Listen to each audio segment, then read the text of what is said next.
Telangana assembly సమావేశాలు hot out గా సాగుతున్నాయి. గవర్నర్ ప్రసంగానికి ధన్యవాద తీర్మానంపై చర్చ సందర్భంగా బీఆర్ఎస్ పై సీఎం రేవంత్ విరుచుకుపడ్డారు.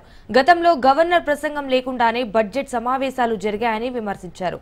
అయితే గతంలో మహిళా గవర్నర్ ను కించపరిచారన్నారు. గవర్నర్ ప్రసంగంపై కొందరు ఇష్టం వచ్చినట్లు మాట్లాడుతున్నారని ఆగ్రహం వ్యక్తం చేశారు. అవగాహన కూడా లేకుండా విపక్ష నేతలు మాట్లాడుతున్నారని, ఇట్లనే వ్యవహరిస్తే రాబోయే అసెంబ్లీ ఎన్నికల్లో గుండు సున్నానే మిగులుతుందన్నారు.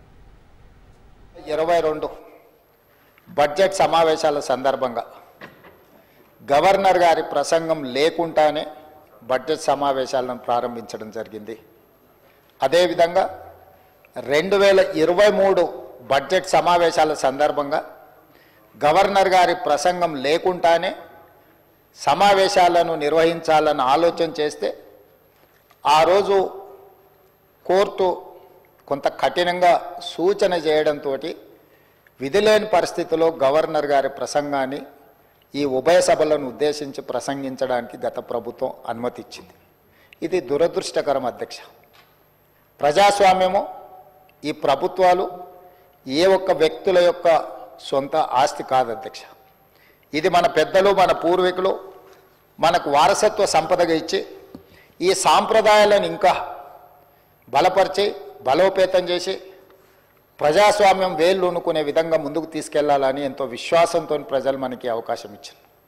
కానీ ఒక మహిళ, ముఖ్యంగా బలహీన వర్గాలకు సంబంధించిన మహిళ ఈ రాష్ట్ర గవర్నర్గా ఉంటే ఆ మహిళను ఎన్నోసార్లు గవర్నర్ హోదాను వ్యక్తిగా మహిళను అగౌరవపరిచి కించపరిచే విధంగా మాటలు, సూటిపోటి మాటలతో ఆనాటి గవర్నర్ గారిని గత ప్రభుత్వం అవహేళన చేసింది. కానీ మా ప్రభుత్వం వ్యక్తిగతంగా ఈ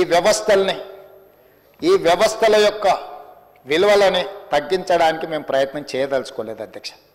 అందుకే మా ప్రభుత్వం ఏర్పడ్డ తర్వాత రాజ్యాంగబద్ధ సంస్థలైన కేంద్ర ప్రభుత్వం కావచ్చు, లేకపోతే గవర్నర్, అదేవిధంగా న్యాయ వ్యవస్థలు కావచ్చు, ఎన్నికల వ్యవస్థలు కావచ్చు, వీటన్నిటితో సత్సంబంధాలను ఏర్పాటు చేసుకొని ఆ వ్యవస్థల్ని, సంస్థల్ని గౌరవించుకుంటూనే తెలంగాణ రాష్ట్ర ప్రభుత్వాన్ని ముందుకు నడిపించే ప్రయత్నం చేస్తున్నాం.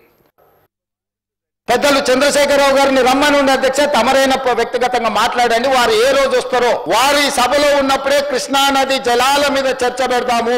ఈ చర్చలో ఒకవేళ మా తప్పేదైనా ఉందని నిరూపిస్తే సభా సాక్షిగా చంద్రశేఖరరావు గారికి, బీఆర్ఎస్ నాయకులకు నేను క్షమాపణ చెప్తా అధ్యక్ష.